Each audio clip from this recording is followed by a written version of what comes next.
All right, welcome to another installment of the Fragments of Silicon reviews. 4 reviews up this week, the first of which is Teslagrad 2. Now, we have covered the first Teslagrad here on the program, albeit I know that review should still be around. It's just that was like one of the first reviews we ever did. As in, that hails back to the Knock and Ogre days. Like, I still distinctly remember getting the codes for Teslagrad 1 and sending it to them and, to the other cast member we don't talk about these days. But be that as it may, we have a rarity here, a follow-up and sequel to a hit indie title. There's a lot of reasons for that, not the least of which is it's actually really hard for an indie developer to build up a franchise, because you kind of need, marketing and sustainability. Not impossible. Like, the SteamWorld series is still a thing, even though that's been having some trouble lately. Anyway, for those who might not know or remember or whatever, Teslagrad, the Teslagrad series is they're Metroidvanias, though I saw some debate about this on Wikipedia, of all things, in trying to classify this game. It's because that this game emphasizes combat a lot less than other Metroidvania games. And having played through, both of them now, I can definitely see why that would flummox some, pedantics. But this is still very much a Metroidvania title, in most of the conventions and tropes. It's just that, this type, I won't say combat is absent, and cards on the table, that is the worst aspect of this game by a country mile. Oof. Because it does try to have combat, and more so than the first one from what I remember, because both of them had bosses that you had to figure out how to defeat, but this one also has regular enemies. It's like, so you might be wondering, how do you defend yourself?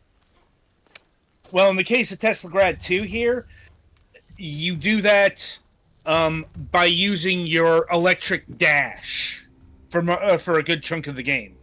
Teslagrad 2 will eventually give you, an electric axe of some kind. I forget. I don't know what they call it in-game, because much like Teslagrad 1, all the story beats and everything is conveyed via pantomime actions.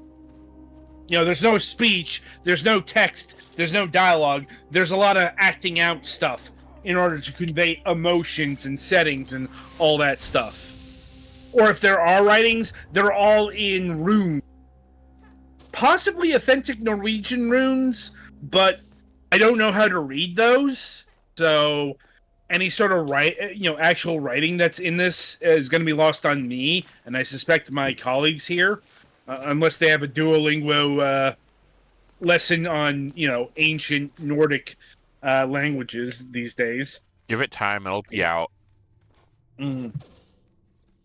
Anyway, point is, one of the last major upgrades you get in Teslagrad 2 is an electric axe, which you can actually use as a proper weapon.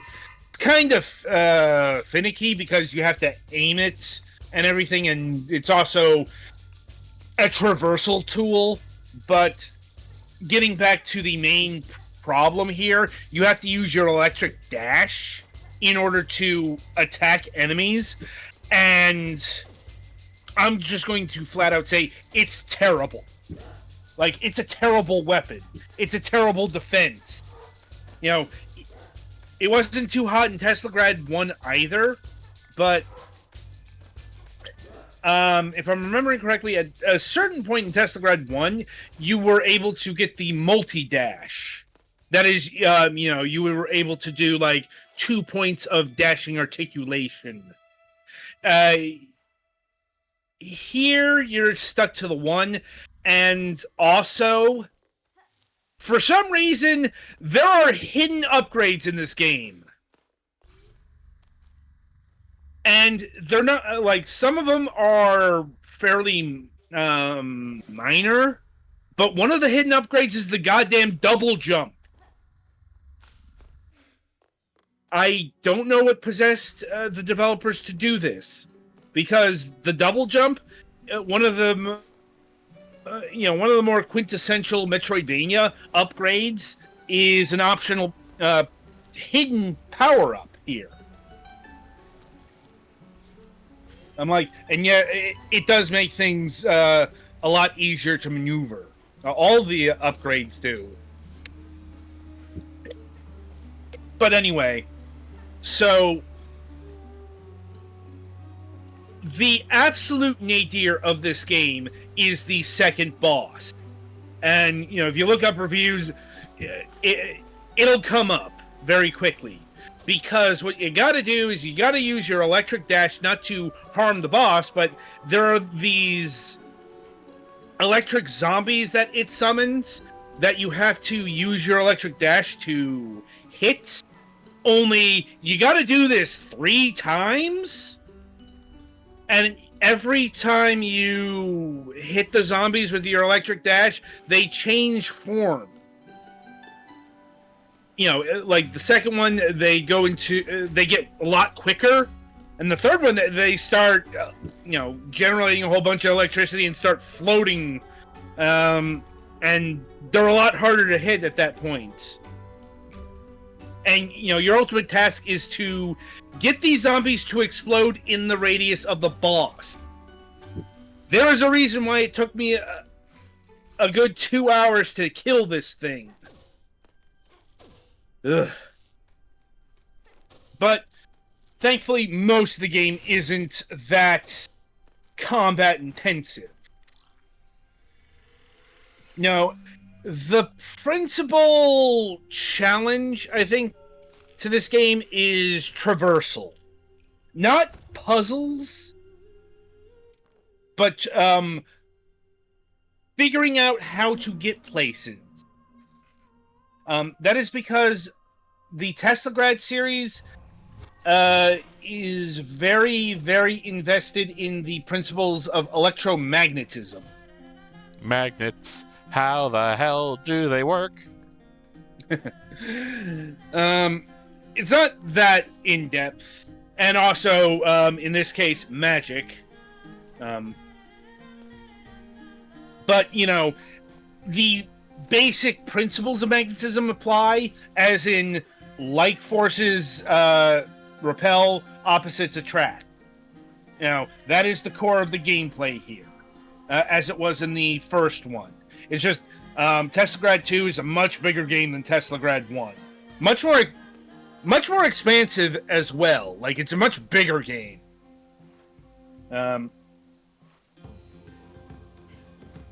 But your challenge is nonetheless the same to, use the powers of red and blue to get places. Though there are new tricks added to the mix that don't have anything to do with electromancy. Like the slide. That's new for this, and it's really fun.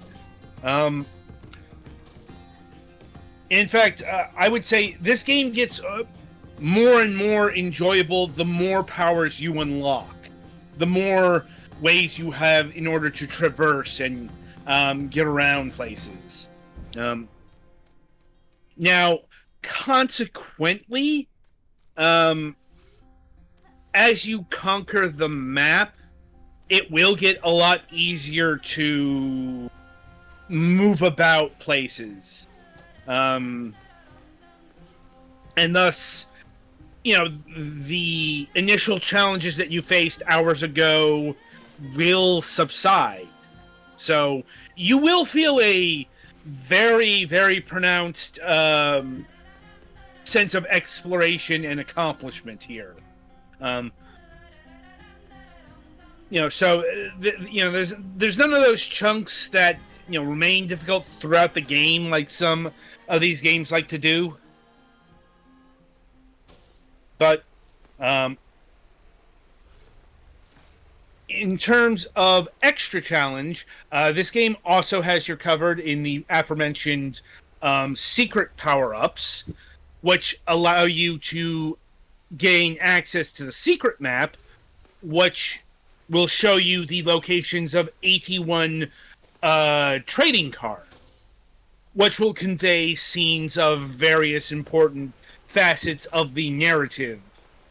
And it's kind of up to you to interpret what the cards are saying, because once again, it's all visual. Though the implications are pretty unsubtle, let's say.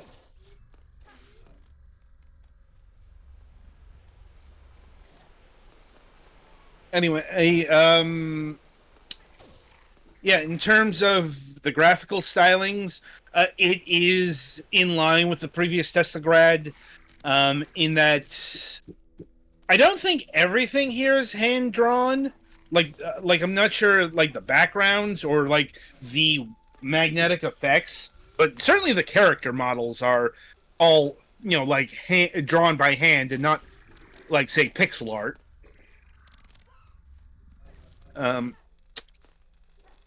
The music is also worth noting because, if you like Scandinavian folk music, you've got your soundtrack here.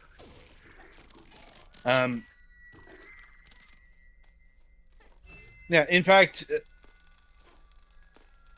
I don't really have a lot to say beyond this is a really, really solid game that expands and improves upon the first one.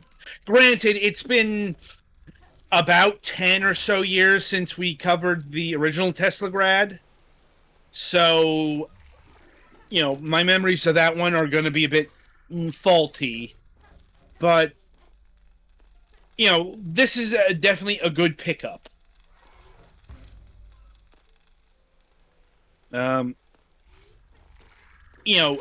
Welts and all.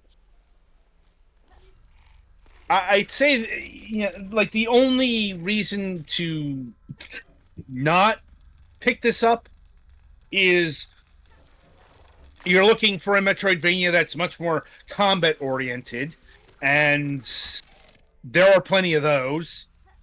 I mean, I could list everything from the Axiom Verge series to the Guacamelee series. I was also going to say the Metroid and the Vania. Yeah. I mean, I do think this game does carve out a very successful niche within a very, very overexposed genre. It's not easy to do and not easy to retain that in a sequel. I'm like, so kudos to Rain Games for being able to thread that needle.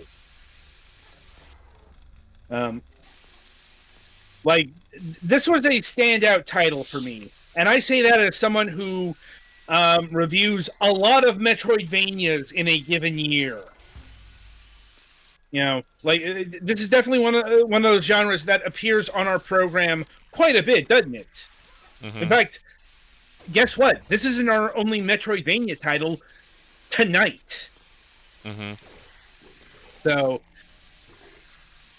when we say one is really good, we say from a lot of experience. Anyway, Petty, you've been playing the game. What's your impression of it so far? I think it's fine. I'm having trouble with this, I guess, puzzle of some kind.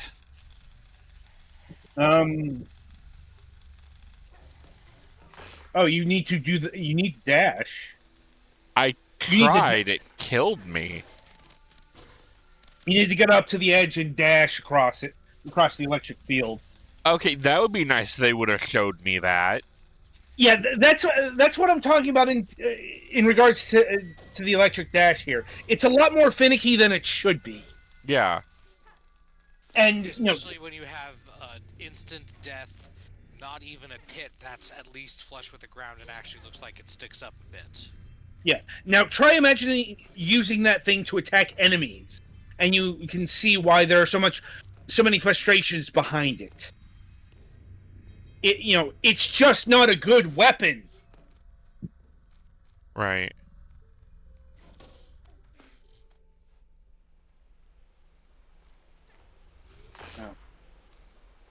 Anyway, still, it was not enough for me to yeah, okay, for this one, you need to get into the water and dash across. This game does have its oh,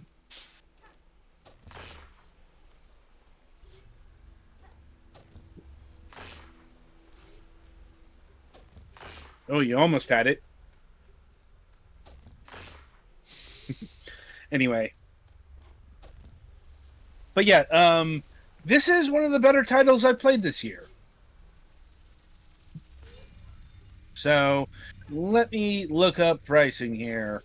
Oh. So, this game normally retails for $19.99, $20. Like,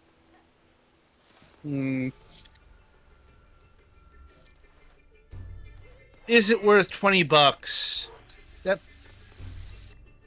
That might be a bit too much for this, because even though this game is going to last you a good 8 to 10 hours, and it's got a whole bunch of secrets, it's also very much a one and done. Like, when you're done with this, you're probably not going to come back to it, at least not anytime soon. So, I'd say wait for it for a sale. It doesn't have to be a deep sale, but I'd say this game would be better at $15 than $20. Ultimately, fortunately at time of recording, we're going through the Steam summer sale, so you can pick this game up at $5. I mean, this game is more than worth it for a $5. Mm. And right, so any other questions, comments, or concerns over Teslagrad 2? I'm good. Yeah, I think I'm good. All right, so yeah, that'll about do it here.